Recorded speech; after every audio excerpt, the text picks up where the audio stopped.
This is a new thing for us. Uh, let me tell you some things about what we do here. All right, you can hear me clearly. That's good. So we're Copyright World, of course. My name is Georgius. I'm the founder, the co-founder and CEO of Copyright World. Sorry for the interruption, but I know you may be wondering what Copyright World is all about. So check that out.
And here we are in the Creators Economy Network podcast area where we have a goal to gather here people and entities from the creator economy universe and to talk about the creator economy, of course, about to hear stories, ideas, and to get the conversation going. Today we have the honor to be joined in a bit by Harley Jordan, who is an influencer, a creator, and of course a member of the creator economy. So without further ado, let me bring in Harley and kick this off. So we can address them. Hello. Harley, hello. How are you? I'm great. How are you this morning? I'm fine, thank you. It's not morning here, it's evening, but I think it's really more early in the morning where you are at. Better than yesterday. We actually had this scheduled for 6:45 yesterday, and I was stoked that we could move it back to 7:45. Wow. You are a morning person though. Definitely, definitely. That's good. So where are you located right now? I'm just north of LA in California. All right. I'm in Europe, so we have some time difference, but that's all we have in as a difference. Everything else we have in common. We love the creative economy, and we are here today to talk about it. So, would you like to start kick off the conversation talking about yourself, about what you do, and why you like the creator economy? What do you think about it? Yeah, of course. So I actually jumped into social media after getting laid off during COVID. I was working in business operations, and I wanted to, at the end of the day, start my own consulting firm, but couldn't get a job because no one was getting jobs, right? So I jumped into social media with the original intention of starting a blog and started growing. And as I started growing, I started getting questions of how on earth are you doing this? How are you making money? I think I replaced my full-time income by about 12K followers. And I started coaching shortly after that and built this consulting firm that I had originally wanted to, just in a very different sense. So we have this really, really cool opportunity with Instagram to be able to jump into creating what we want without all of that overhead. I actually saw a stat yesterday that more people were searching how to start a business than how to find a job this year, Wow, which is that's amazing. amazing. Yeah, so this industry is booming, exploding. It will continue to explode, and I am stoked about it. At this point, I coach people one-on-one as well as in a couple of courses about how to not only build their social media presence, but to monetize it as well. Amazing. This stat you mentioned, it talks a lot about the mindset of the people, and Yep. I think COVID maybe have helped in putting people's mindset into that direction, probably. Yeah, people want anonymity. They want to be able to do what they really like to do. Do you consider yourself an influencer? Weird question. I I consider myself a content creator, and I do think there is a distinction between influencing and content creating, especially now that more people are jumping into it. Because your influencer is that like OG Instagram person who can hold a product up and sell 50 of them, right? But your content creator is someone that is the visionary. They're trying to create something creative and make this a little bit more interesting. So you kind of have those two worlds, and your creators are really the ones that are creating content for brands, while your influencers are creating it for their own page. So it's just an interesting distinction. I would definitely call myself a content creator, not an influencer at this point. There is an overlap there. Totally. Maybe an influencer should be a type of creator in a sense, Totally. but not the other way around. Yeah, I mean, there's definitely some overlap, but I think you see this distinction more and more with how people are working together in this space. True. We just talked about the creator economy. I would like to describe it as you know I like to individuals and companies creating a new economy, if you like, uh, and making possible for creators to make a living in a ways not possible in the past. But Right. in my mind, that's something that pre-existed. But why is it booming right now? Why do you think that is? I think the industry is just growing up. We've had so much time where, we've had Reels, we've had TikTok, where you have this opportunity to explode really quickly. So So now we the have a tools, lot. right? Yeah, right. We've been given the tools with these platforms, and now you can actually run with it. You can lean into the photography, you can lean into the creation side, because you have the platform to do so. You don't need to be like this Instagram model to grow a business online. Great, great. And you mentioned before that you replace your full-time income just as you hit 12K Mm-hmm. followers. Yep. That's pretty low number to replace your full income. We need to shout that loud out there, because people believe that in order to change their lives in the social media era and to be a creator, they need to have like 100,000 or Yep. maybe millions of followers. But that's not the case.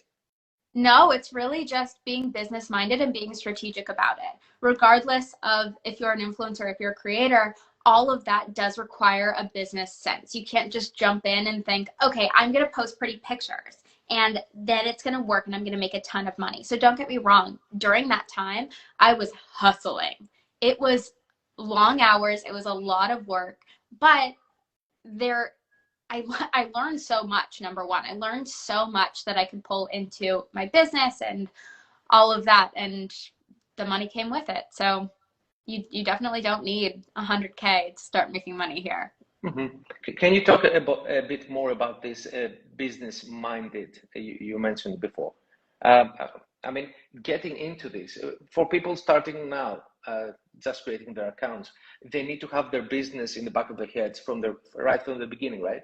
Totally. From the get-go, what is your monetization plan for this platform? Like, I know that feels early. I know just starting an account, you're like, but I have 0 following.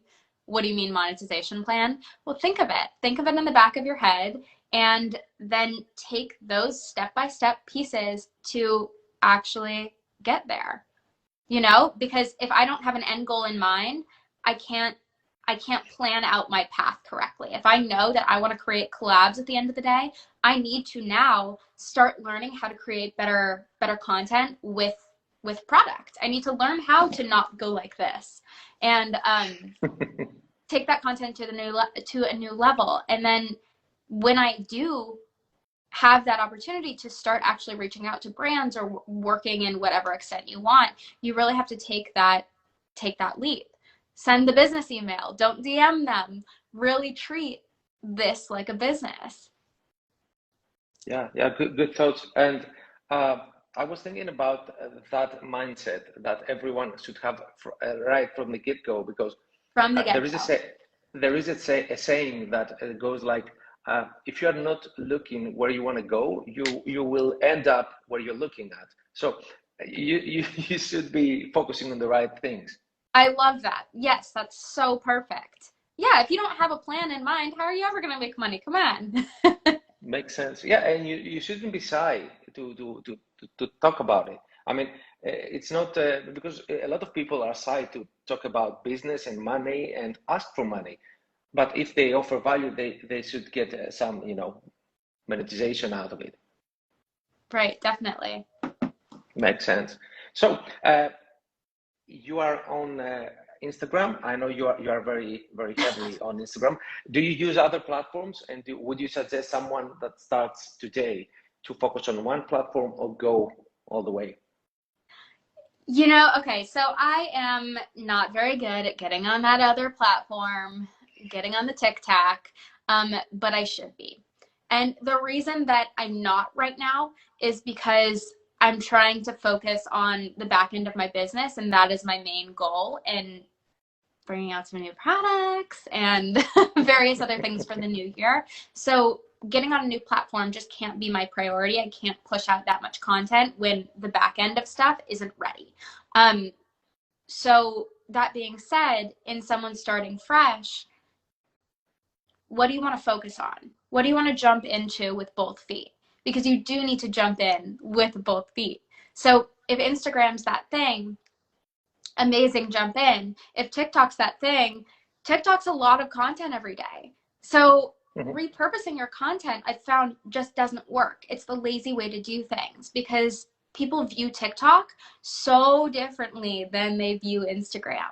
So if you're putting the same content on both, it's just not going to excel. So my recommendation is really, you might be a TikTok person, you might be an Instagram person, your personality might be better suited for either. So really do that research first. But I don't think that just repurposing everything and throwing that spaghetti at the wall is the most effective method. Yeah, that's true. And it's a great point, because I see everyone, a lot of people doing it. And it's like saying the same story to different audiences. It's not going to work. And Right. probably you should ask yourself, what are you good at as well? Not what you like, but what are you good at? Are you good in taking photos? Do you want to get exposed as a personality and as a person? Are you a good blogger? Maybe you are good at writing, so you maybe want to start a blog. So right. Engage that and go full force, right? Totally. And it's just different pieces of the puzzle. So whatever really lights you up and doesn't drain you during the day, that should be the version that you take on. So for me, the Instagram and the writing and like getting more in depth with my writing there is something that I like more. And I'm still doing the video, like that's still coming, but it's more formal on Instagram. And that's something that I can handle more versus TikTok, which is like a FaceTime call. It's very casual content. So I could jump on there 3 times a day and say, a quick 3-sentence snippet of something that I'm doing in my business. And that is very different content than what I'd be putting on Instagram. So this version lights me up. This version kind of drains me right now. And that is okay. I can take my boundaries into account for the time being. Makes sense. Do you have a team, or are you a solopreneur? I have a couple of assistants as well as a business manager that I work with periodically. But Okay. predominantly me. No other full-time employees. No other full time. Okay. Okay. So, describe me your creative process, if you like. I mean, Ah, maybe a day in your life. I know you wake up early. So, I do wake what's up next? early. How your your day continues? Yeah. So I really only am focusing on content maybe once a week. And I do that for my own sanity. We bulk create. And to really allow that to happen, I leave the visionary piece, I leave the creative piece for the rest of the week. So I might scroll on a random Monday and come across something that I love, something that I want to copy or that I have an idea around. So what I'll do is I will literally copy and paste that link, take the URL and put it into my notes and write underneath, here's what we're going to do with it. So throughout the week as I'm scrolling, which we all are, True.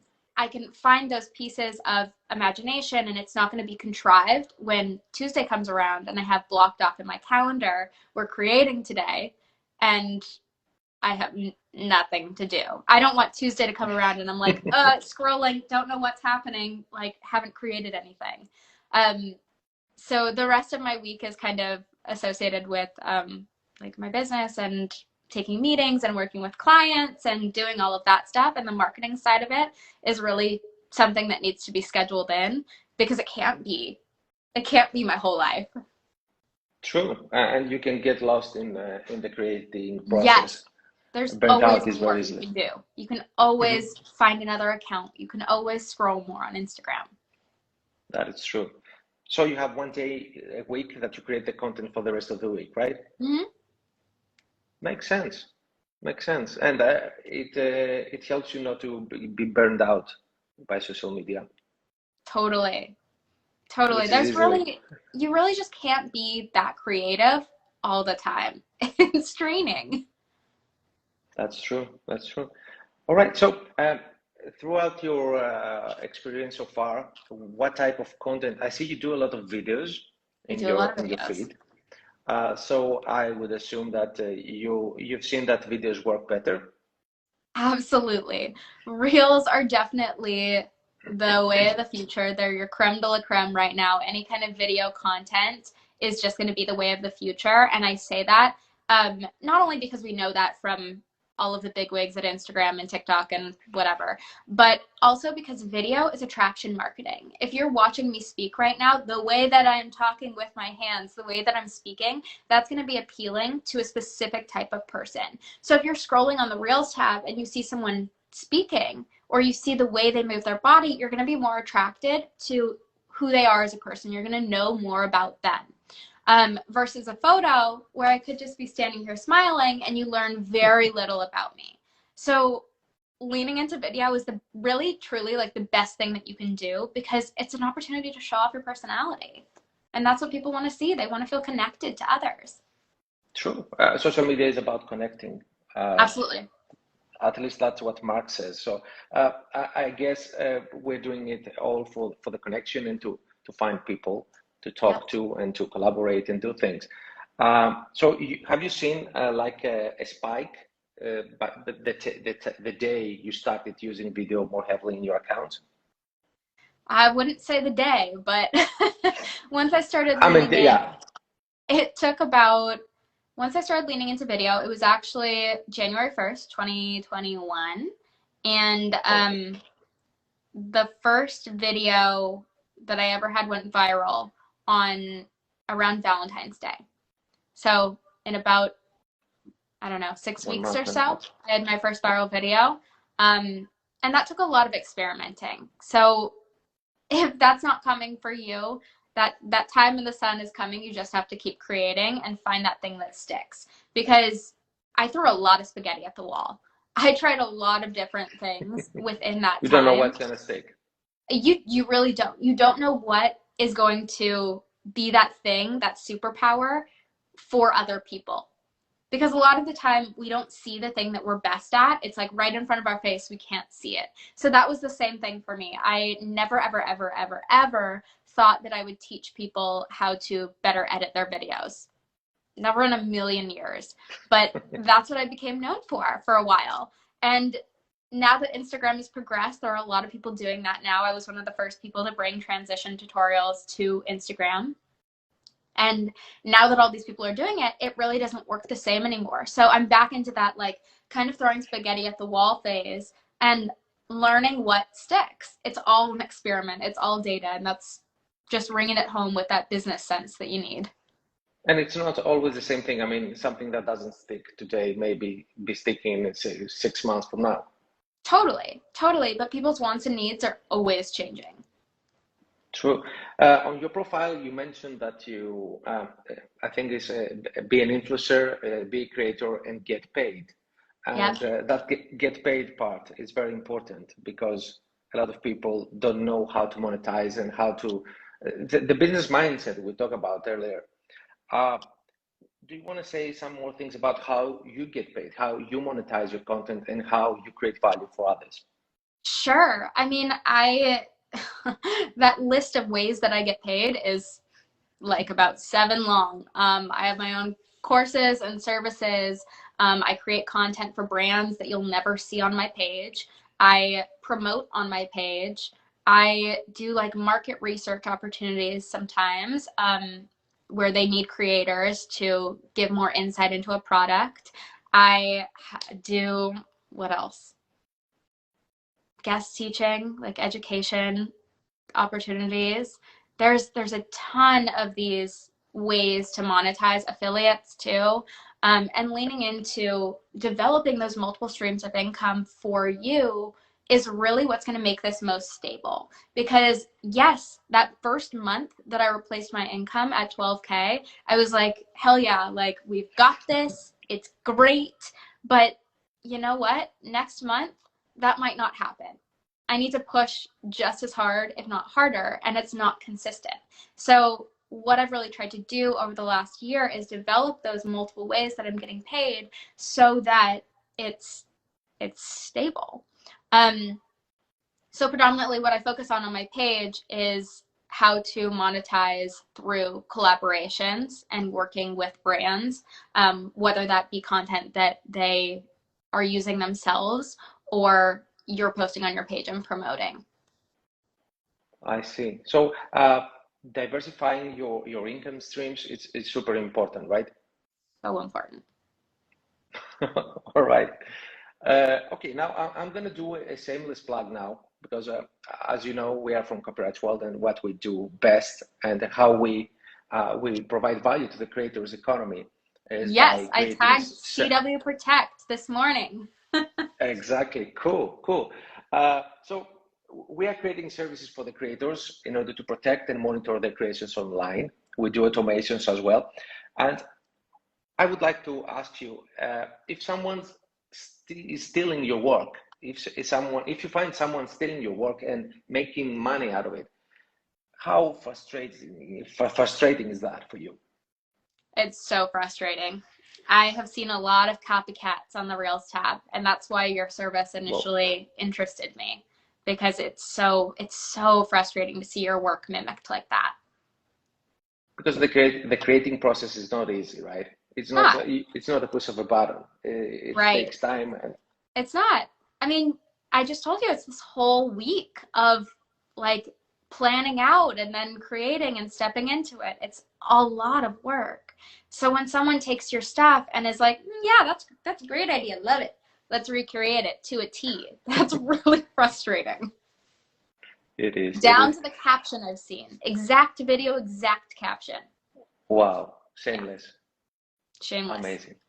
Amazing. I mean, we live in a digital world now. Everything is digitized, and people, you know, something that comes up very often when we talk to customers and people is that they believe they have the sense that anything online is free. somehow. It's something we've been brought with for some reason. And for example, if you go to Google Photos and you search for something, you get free photos. Yep. That's not the case. I mean, that's not the case. Almost never. You have to assume that this is copyright protected, and you have to find the original creator to get permission. It's tough, isn't it? Yeah, definitely. Cool. I have to ask, is that a chair or is that a dome you are sitting in? This is a chair. Wow. Looks amazing. Back up for Super you. comfy. A little egg chair. Wow. Looks very, very nice, very comfy. All right. So do you have any influencers you follow? Oh, of course. Come on. Era of the influencer. Yeah, I love following. I've started to follow a lot more recently. Because when you start your business, it's kind of like scroll fatigue. Like you're pushing out so many ideas. Yeah, just constantly scrolling. So recently I've taken some time to like go through and really search for those creators that are being thought leaders in the industry, so that I can take inspiration from that. And not so much people in my industry, because I don't want to hear about social media ever again. But people outside my industry, there's so many people innovating in like the fashion world. There's so many people innovating in the like beauty sphere. It's so fun to watch. So you follow niches that are not actually your niche. You're trying to differentiate and get ideas all over. Totally. That's a good tip. That's a good tip because most of the people try to find similar accounts and similar people that doing similar stuff, but you're not going to get new ideas from there. Right. And exactly that. Like success leaves breadcrumbs. I know that. You do have to look into your industry and make those connections and see what's really working and take that analytical eye to exactly what's working. But also, you don't want to have that micro plagiarism. You don't want to see what someone else is doing and cherry pick it and put it into your own content accidentally. So instead, going to other realms has really helped me to, instead of getting burnt out of social media, instead I'm seeing this new creative content. Mm-hmm. And what's your preferred way of consuming content? Are you into podcasts? Are you into YouTube? What's the best for you? What works the best? Good question. I think it's kind of a mix. But I go to each platform for very different reasons. Just like I was saying, you go to TikTok and view it in a very different way than you view Instagram. The reason that I'm going to go to a podcast is predominantly for learning, not for entertainment. The reason that I'm going to go to YouTube is kind of like that brainless connection because they're chatting for 15 minutes. So you really get a look into someone else's life. And then Instagram and TikTok are kind of that short form entertainment version, solely entertainment. That's true. I'm more of a podcast guy. I like podcasts because you can put it in your ears and do something else. You can walk, wash the dishes, or whatever. And I like YouTube as well, for the same reason you just mentioned. Any favorite books? Ooh, good question. This is kind of a silly one, but we're reading the Harry Potter series right now. Whoa. We're rereading That's it. a classic. And it is a classic. It's great. Yeah. I've heard recently that it's been 21 years since the first movie came out. Isn't that and wild? I said, oh, wow, time flies. Yeah, it's wild. So we're reading that, but I also just started a book called Obsessed, which is a marketing book, and I'm not too far into it, so I can't speak on it. But Obsessed. All right. About brand marketing. Cool. How people can reach you, where they can find you and talk to you. Yes, of course. So if you are sitting in this chat right now, that arrow above his head, drop it down. You'll see my name. You can follow along. Yep, right there. You can follow along. I offer tips and tricks for creating eye-catching content as well as monetizing your platform over on my page. And I am also coming up super soon, all related to this, holding a live virtual workshop with my friend Sonia, who is a bigwig in the beauty marketing space, all about how to really level up your strategy for the new Wow. year. Whether you are an influencer, whether you are a creator, whether you are a brand, it's a networking and strategizing hands-on workshop. I'm super excited about it. So we'll be breaking down the nitty-gritty of, you know, what brands want from creators, what creators want from brands, how to work together, and then bringing us all together for a little like speed dating. So I'm super excited about that. Amazing. Come check us out over there. Sure. Please let us know when this is going to go live, because we would like to share it with the CEN newsletter, because people are very interested in those things. Perfect. Can't wait. Cool. So Harley, I'd like to thank you for your time and for waking up so early for us. It's been, Anytime, it's been a anytime. great honor. Thank you for having me. Thank you. Thank you. I'll see you around. Bye-bye.